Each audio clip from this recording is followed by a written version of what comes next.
content presented in this podcast is based on real events and may contain graphic descriptions of violence, sensitive topics, and explicit language that may be triggering, offensive, or sensitive subjects to some viewers and listeners.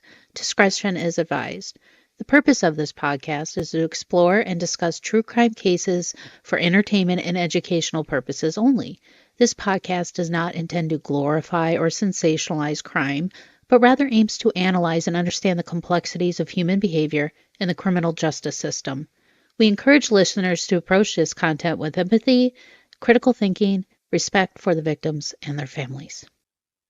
Tonight, you will hear the harrowing tale of Susie Bell, a woman who spent the first half of her life enveloped in beliefs and practices of the Mormon Church. Susie grew up within the church, dedicating herself fully, marrying, raising 6 kids, and building a career as a nurse, all while living as a devoted Mormon. But in 2012, her life took a dramatic turn when she began to question the very foundations of her faith. This questioning led to her excommunication, an event that would unleash a torrent and chaos and turmoil. Susie's story is not just one of religious cord cutting, it's a story of survival against all odds, from enduring a messy divorce, the heartbreaking loss of a child, and to face trauma of being drugged, raped, and publicly harassed by a famous athlete. Susie's life became a battleground. She struggled with substance abuse, faced public humiliation, and battled personal demons that many cannot even imagine. Yet, through it all, Susie did more than just survive. She thrived. Today, she stands as a beacon of strength and courage, ready to expose the darker side of the faith that claims to be a sanctuary of hope, when in actuality it's a prison of control. It's time to start the show. Let's hit it.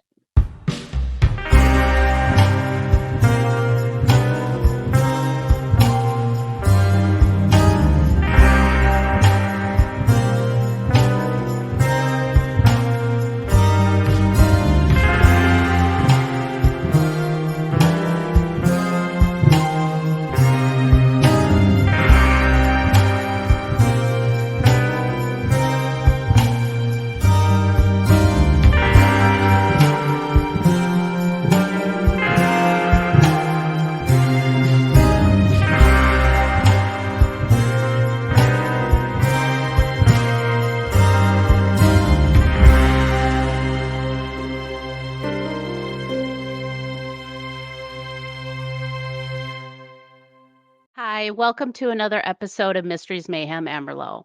Tonight I have a very special guest, Susie Bell. Now, she devoted her life to being a good Mormon. When you think about it, is it a cult? Is it controlling? I don't know, but I've never been around it, but Susie has. She grew up in the Mormon church, devoted her life, and then all of a sudden it took a turn. So welcome to the show, Susie. Thank you so much. I'm excited to be here. Okay, so you do have a book coming out. It's not out quite yet. And listeners, once it's out, I will definitely let you know and give you guys the link. But your book that you're coming out is A Piece of Me. It's a memoir of your life growing up in the Mormon church and what you had to deal with. Is that correct? Yes, it is. Okay, so growing up in the Mormon church, how was it as a child? I mean, did it feel safe and enduring and felt like you were part of a community, or did you notice things at a young age? I've never been around like Mormon churches or anything, but I know they're very tight knit communities. So I'm not sure how do children, like when you grew up in it, how was it for you as a child?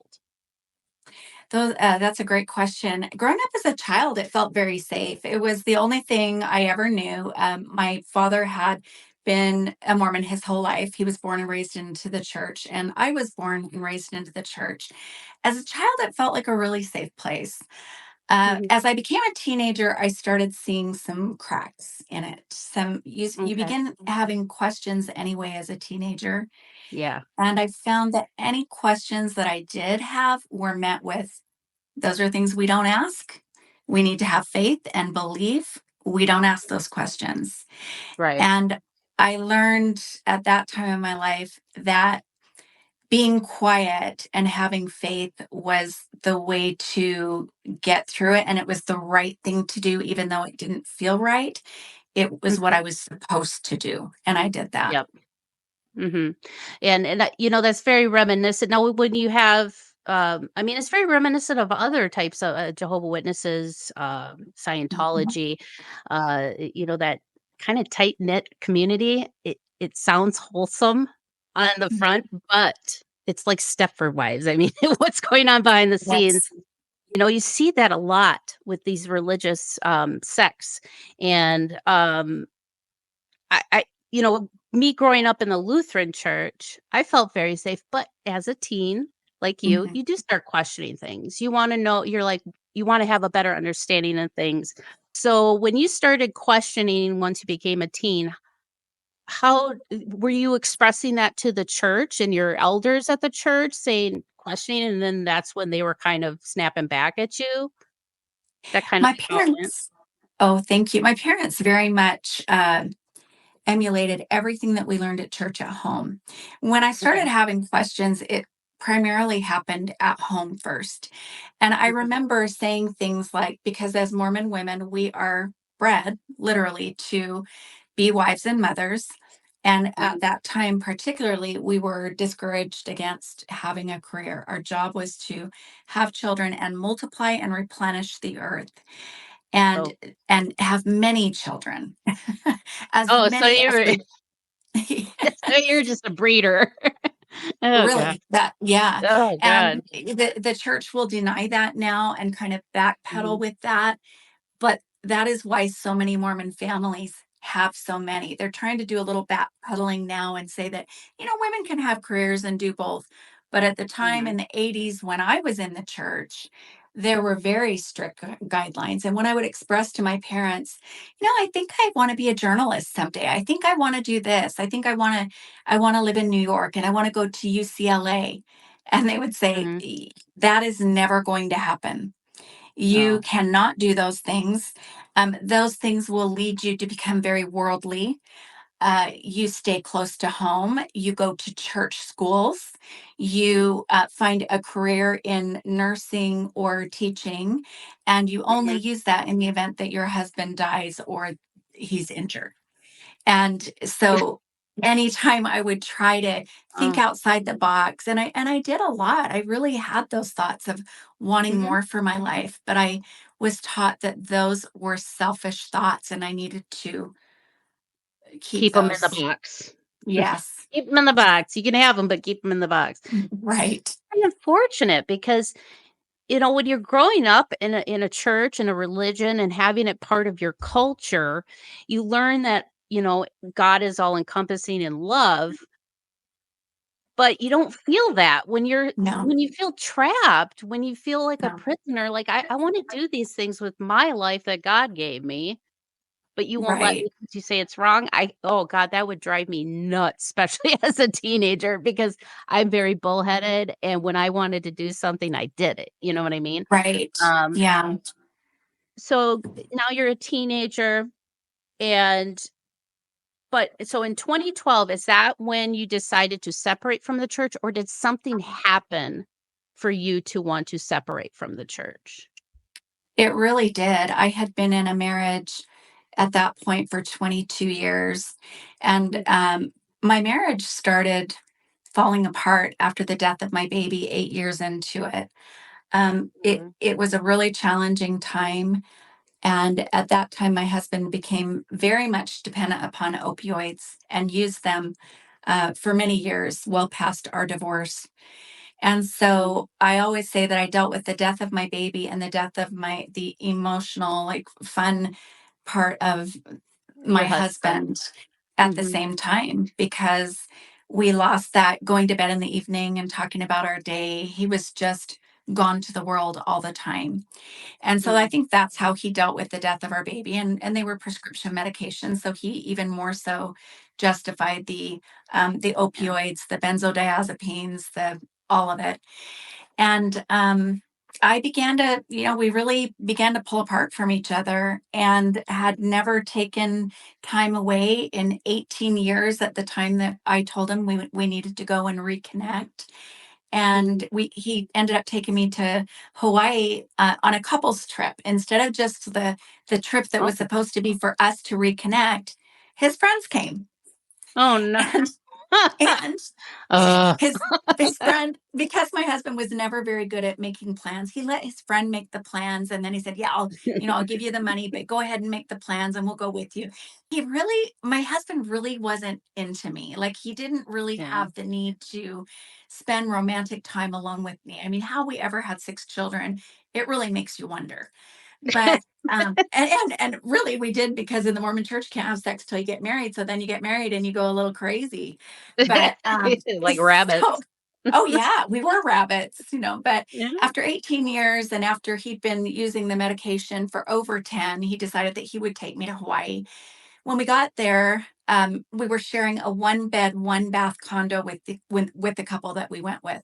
None of us Mhm. were poor at the time. There was no reason that we had to do it for financial reasons. It was just very, it was not well planned, and no one really cared. And my husband didn't care that we would be sharing a room. He had no intention of any romance. And that was the moment for me that I realized that I had been holding on to a hope with my marriage that I had held on to for too long. And I started Mhm. questioning, why have I held on to this crazy hope when this marriage has already been dead for 10 years? Why have I held on to this? Number one, yes, the kids. Number two, it was what I was supposed to do. I knew nothing different than the church. You didn't get Mhm. divorced. You didn't have affairs. You didn't think outside of that. And so I started thinking, well, maybe the church isn't true. Because if it was, I've done everything the way that I'm supposed to. I've done everything right. And this marriage is a piece of crap. This is Yeah. unfulfilling. And maybe my marriage isn't a loving marriage, and maybe the church set me up for that. And maybe I Mhm. should start looking into that, because I'm not happy. I'm pretty damn miserable. And that Yeah. was when I sat, this is kind of how the change in my life occurred. I went and sat on the beach and cried my damn eyes out. And I thought, what do I need to do to make myself happy? I am responsible for my happiness, not the church, not my husband, not anyone. What am I going to do? And I decided that I was going to go home and work out every day, because in college I had given myself an hour a day. I started working out when I got home. And within a year, I was on a national stage, competing in bodybuilding. And so it really Oh. took me from a world of this, sweet little, cute little, modest clothes Mhm. wearing Mormon mom doing everything the way I was supposed to, listening to my husband, to I don't give a damn what you think about me. Yeah. I'm going to do what makes me happy. I'm not going to do it to spite you, but I'm going to do it because I want to be happy, and that's my responsibility. Yeah. And he came unglued. He came unglued. The happier that I became, the more in shape I became, the less I started going to church. It Mhm. really created marital problems for us. Right. And, having the death of your child, I mean, that could really change somebody's persona. Oh, yeah. Something traumatic like that, and then when you add drugs in there, like the Yeah. opioids and things like that, it's just a powder cake, like a bomb that's just ready to go off It at any is. moment. So, Absolutely. and it's very important. I just want to mention, you kind of had that epiphany moment. Mhm. And, I think I'm not sure if it's a woman thing, but, I've had that, where Mhm. just one day you just wanna say, "I'm responsible for my own happiness, and I'm gonna do what makes me happy." And that's Mhm. very important, especially coming from a control. I was in a very abusive physical relationship. I have mentioned that to my listeners and things Mhm. like that. Um but once you have that epiphany moment that you are just not gonna take it anymore, Yeah. You know? I think that's very important for women to know that you need to tune into that feeling, Yeah. because once it hits, that's your moment. That's your moment to And go, and you listen to yourself, and I applaud you for that, because thank Lord knows you. what would have happened if you didn't. Yeah, Oh, I agree with you. It's that internal guide that we have as women. And mhm, just like you were saying, you knew that moment. When I was telling my story, you knew that moment that it happened for you. And we mhm. do. When we go through that, we remember, oh, I remember the moment that I had the epiphany. You It almost occurs. kind of get the feeling right here. Right Mhm. here, you feel it. And it's a good feeling, it's euphoric.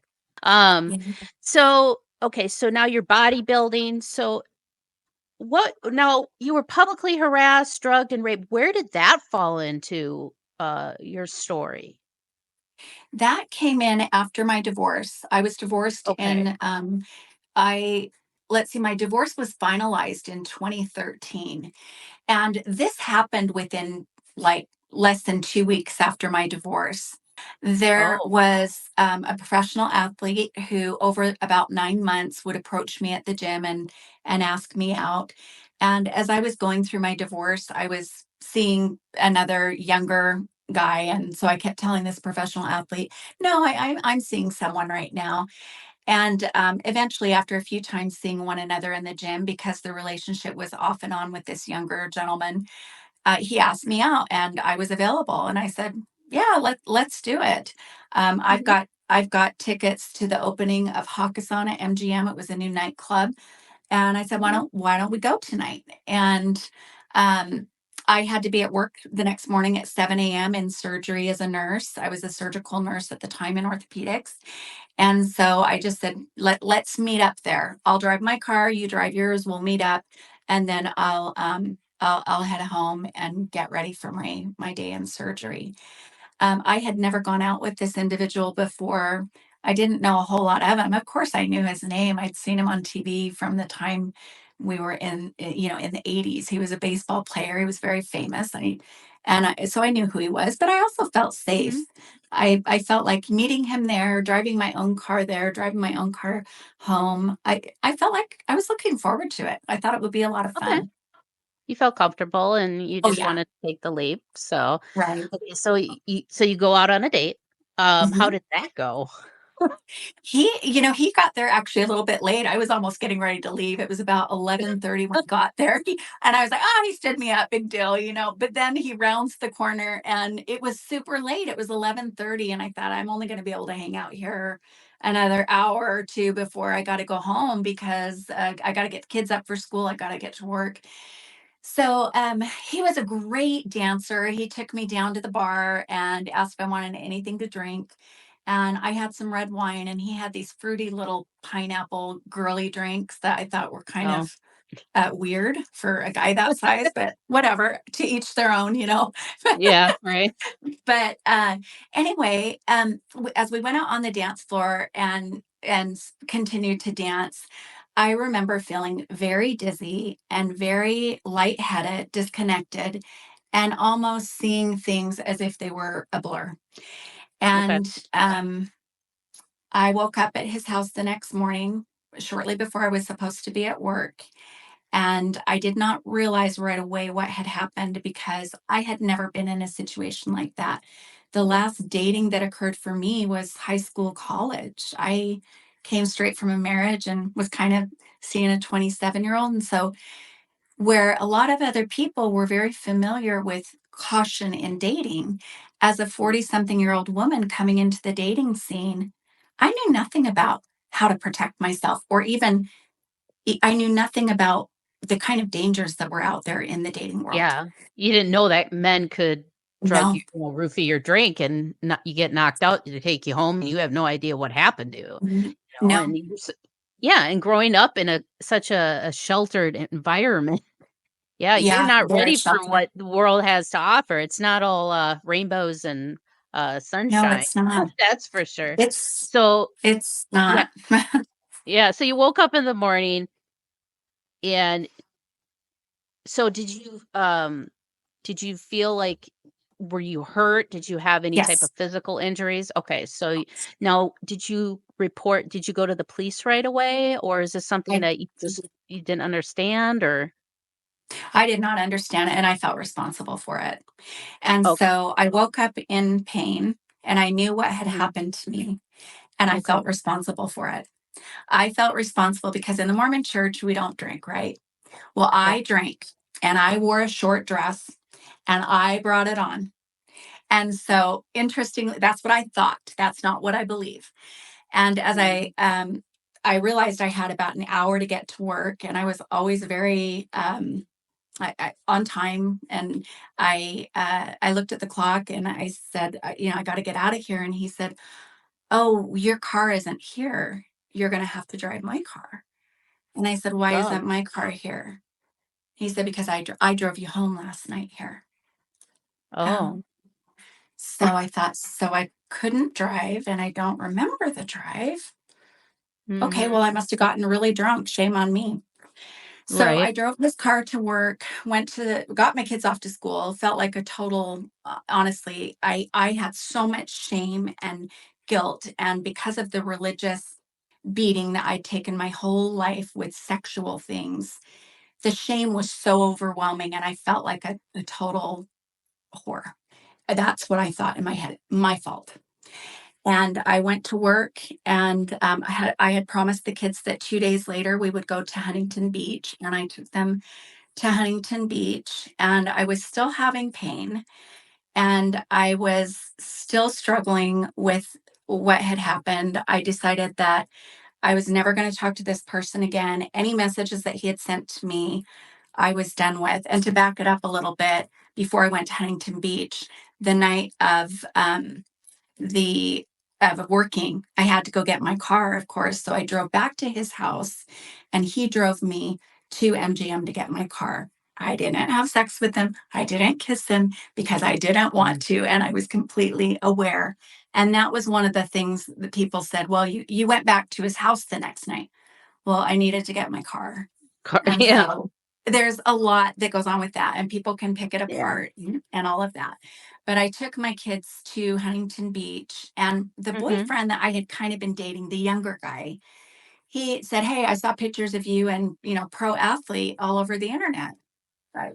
What's going on with you guys?" And I just like nothing. And it was one time I went out with them, and I'm done. I don't want to see him again.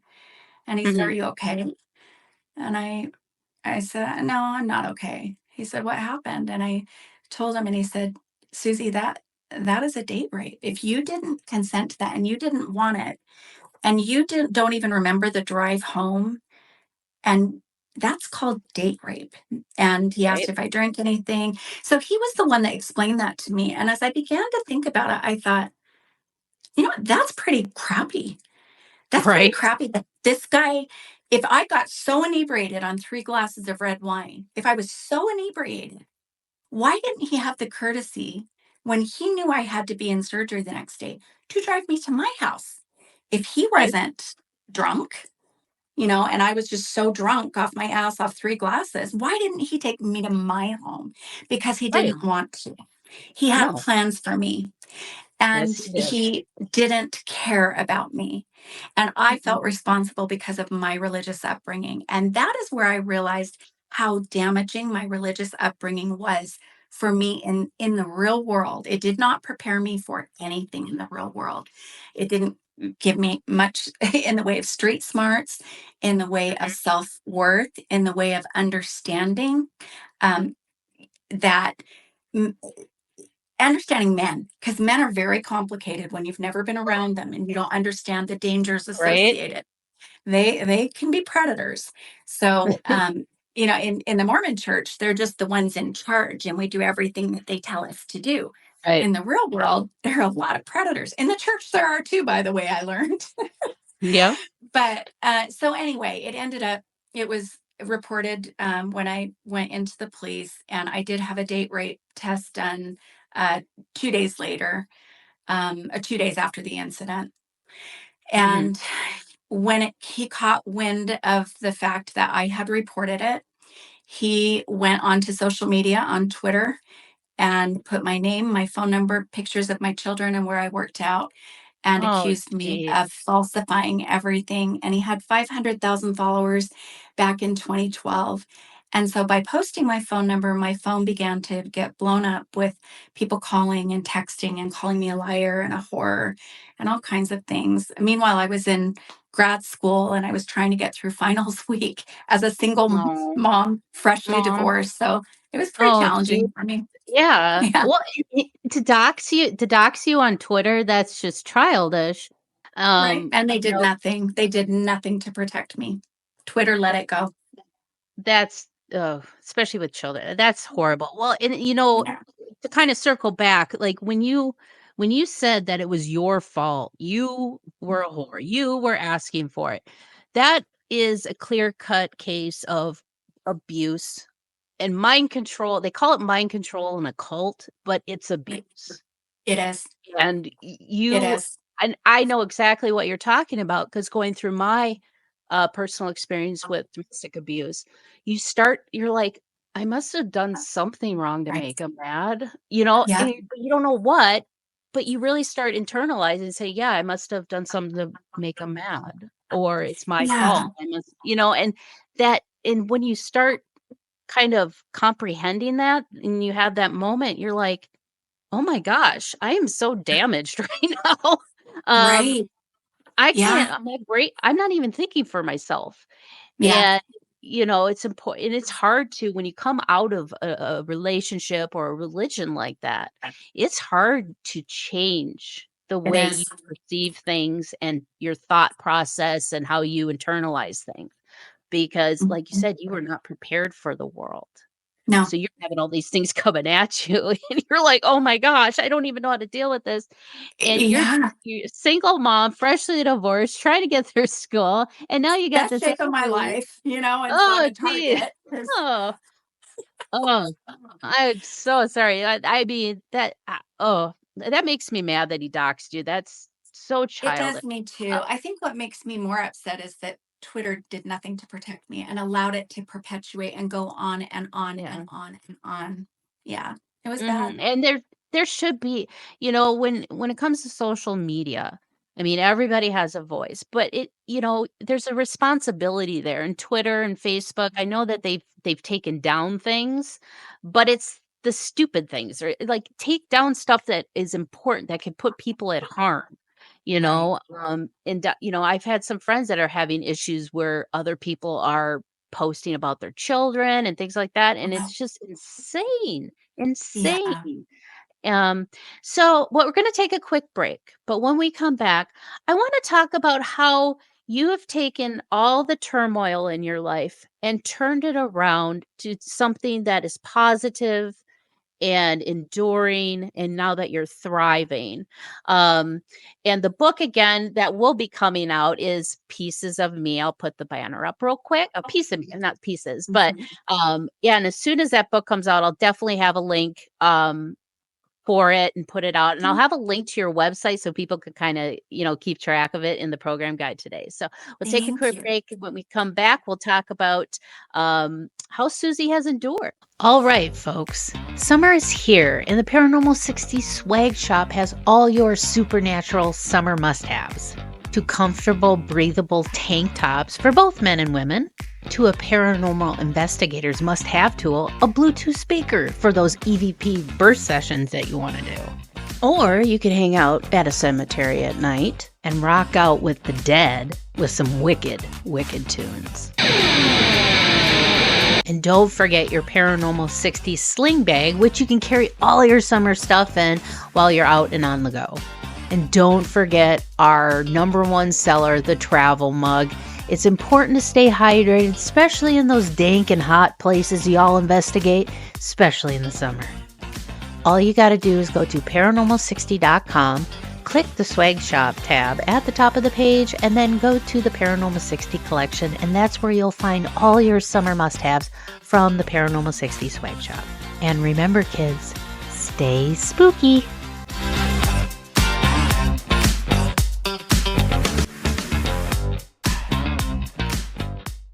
Now we're back. Okay, so Susie,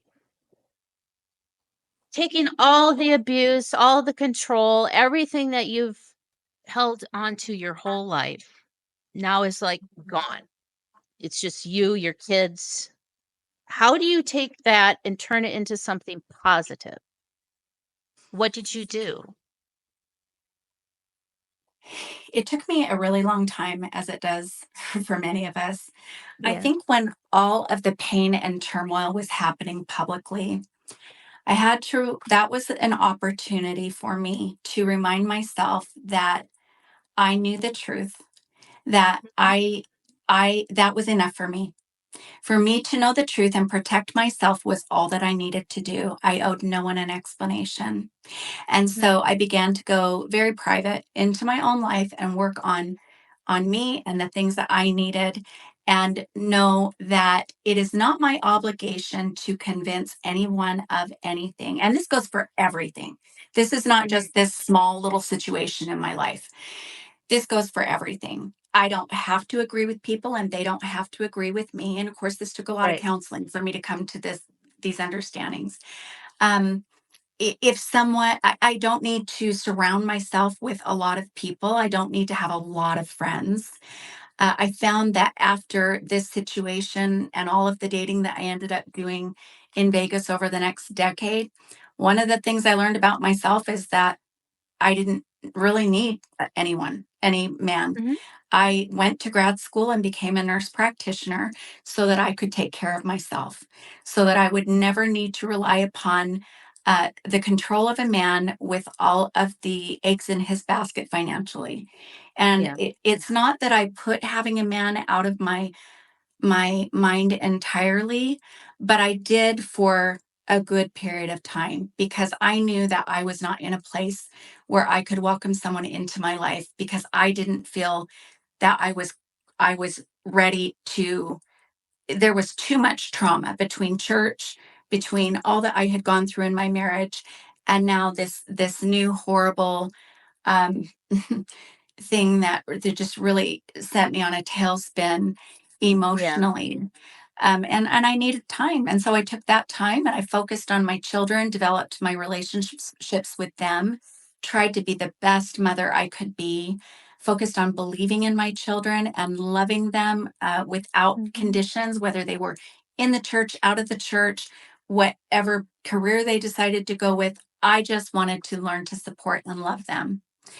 And Mhm. then the day came that I realized, do I ever want to be with anybody again? And I thought, not necessarily, but if there is someone in this world who has the ability to treat me with respect and kindness, and they make my life better than it is being alone, well, then sure, we'll Yeah. entertain it. Right. And and it's very it's very unselfish of you. I mean, it's a very unselfish thing to say I'm not ready for a relationship. I just came out of a very abusive life. Yeah, I you did. know, and there's nothing wrong with that because you're thinking of another person that you haven't even met yet. Because you're Mhm. thinking of that person say if I want to love somebody, I want to love them fully and not they deserve that. I'm not going to give Right. them half of me. So that is a very honorable thing for you to do. And and I hope your Thank kids you. realize that too. How is your relationship with your children since they left? Do some of them still practice in the Mormon church? Just one. So I have 5 living Okay. children, and I have four boys. None of them are active, and my daughter is semi-active in the church. Mhm. Activity level in the church, and if you know about Mormonism, they try not to look as extreme as they used to. So, Mhm. we used to have to wear the magic underwear under our clothes. Like with doing this would be considered pornography. So, What is my magic daughter, underwear? Please explain. oh, I wanna know oh, what magic underwear is. I don't oh, know what it is. I've heard of it. oh, I am so glad you. Okay, so when we go through the temple to get married or go on our missions, we're around the ages of 18 to 20. Okay. We step up our commitment level in the church another few notches. No one ever talks about what we do in the temple. They just Mhm. tell us it's sacred, it's beautiful, and it's going to get us to the next highest level of the celestial kingdom after this life. What they don't tell you is that, and you do know a little bit about the garments. You Okay. see them, you hear about them, kind of like you. You see them, you hear about them, but you don't know what it's all about. So Yeah. these garments would only allow us to show a very small portion of our necks. They would go down to our below our shoulders, and they would go down to our knees. They were in 2 pieces. These were our new underwear. This is what our new underwear was. Now, if we had to wear a bra over the top of it, we could, but it needed to go over the top because the garment should be touching all of our body. The weird thing in the temple is when you get these garments, you have to get completely naked. And you have to get completely naked in the temple. And there's like in the women's area, there's a priestess. That's the only place that a woman can actually practice as a priestess is in the temple. And you're naked with this little cloth over you that is see-through, and it's got big slits up the side. And she blesses you that you'll be fruitful and multiply and replenish the earth. And then she proceeds to dress you in your new underwear that you will be required to wear day and night for the rest of your life. And so you walk Oh, out just like, I do they give you hated a it. couple pairs? Well, I so mean, I can't you imagine having to wear the same one day in and day out. It'd get a That's a little great funky. question. So you are responsible as a member of for buying your own underwear. The church sells it to you, of course, at a cost. It's like $5 per piece. So it's $10 for your undies. What a great deal, right? Except you have to give 10% BOGO of your deal. income to the church too. So it's like, are your underwear really that cheap? Or do they cost you 10% of your income? So Gosh. yeah, and then you buy them and bring them with you. They dress you in them and then you change them every day like underwear. But if you have sex at night, you are required to put them on right after. You should not sleep naked with your husband. They're very the bishops are very it's night and day. You wear them night and day, not night and day until and unless you have sex. Doesn't work That's like that. that's so weird. And there's another thing I've heard about the Mormon church, something about a sheet.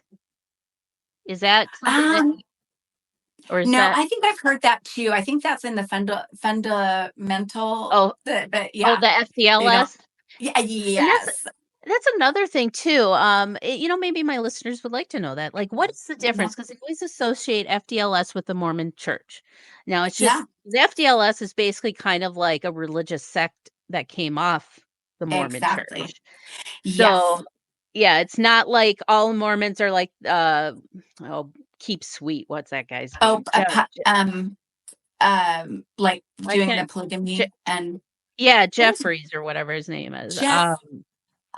Oh my gosh, why am I drawing a blank? I can see I his face know, me too. too. I know, it's just but yeah, like, you know what I'm saying, but it's like these religious, cults like that. I mean, it's so bizarre, like, some of the ritualistic things that you do, and it's so out of the norm, like Scientology. Like, some of the things Yeah, like, if I was there and, like, if they had to dress me in underwear and do it, I'm like, "Why is this a thing? What is going on?" You know, it's just so bizarre. But yeah, I never knew what the magic underwear was. Now I know it's yeah, a full body underwear and wow, that's and amazing. yeah, yep. Oh gosh. And you even like it. You can't. There's no excuse for like for instance, pregnant in Vegas with the temperature being 116 degrees. No excuse to not wear your garments. Absolutely none. Just be obedient. Oh Like geez. crazy. I hated it. Right. Yeah, because I mean you have no way to live your own life. You're so Right down to your damn controlled. underwear. Right. To your underwear. Did they write your name in them? You know, It's my giant underpants! that would have been hilarious if they embroidered your initials on your underwear. Oh my gosh. Well, No, thank you but so I much. will tell you this. On the Yeah. little tag on the inside, it has a picture of the temple. Oh my gosh, it is so corny. Oh, jeez. Religion. You gotta love it, right? Well, thank you so much, Susie, for joining me. And and I'm going to put resources in the program guide for people. My father helped people, counseled people when they left cults. So I've been around cult culture my whole Yeah, life. My dad had books on it. He also helped people leaving Jehovah Witnesses, Mormons, yeah, separating from the church because it is um, a mental it's a mental cord cutting and a spiritual cord cutting. it And is. you have to learn to live your life outside of what you known your whole life. And that is Right. hard. So you do need counseling. So I will find some counseling resources for people and put it in the program, Brian, along with some domestic abuse, because that is very important. And it's something that Mhm. I stress. And, if you find yourself in a situation, whether it's an abusive relationship or if you're with a church or some type of organization that you feel that something isn't right, you got to speak up. and there's resources for you. So I'll find all those resources for you. But thank you so much. Now, you do have a website. What is your website? It is www.getwellwithsusiebell.com. And I'll definitely have a link for that in today's program guide. Now, you do kind of like a wellness thing. Is that correct? Perfect. I do. Okay. Yeah, thank you. So are you dealing with menopause, hormone treatments, B12s, and all that? And where are you located? So I'm licensed in Washington, Utah, Nevada, Arizona, so I can do online, and I do a lot of Zoom calls. And then I have a physical office in Wenatchee, Washington. I was in Vegas 30 years, and I'm so glad to just have a break from that and be in a tiny little community. So I offer hormone replacement, IV therapy, those kinds of things. And I also have an office in Leavenworth, which is about 30 minutes from Wenatchee. So yeah, Perfect. but most of what I do is online. That's awesome. And it's what a beautiful thing. You take a life of turmoil and you turn it to something to help others. And that's a wonderful thing. Thank you so much, Susie. And we'll see you guys next week. Thank you for joining me for another episode of Mysteries, Mayhem, and Merlot. And until our next case, my armchair detectives, stay safe, stay vigilant, and stay aware. I'll see you right here next week on Mysteries, Mayhem, and Merlot.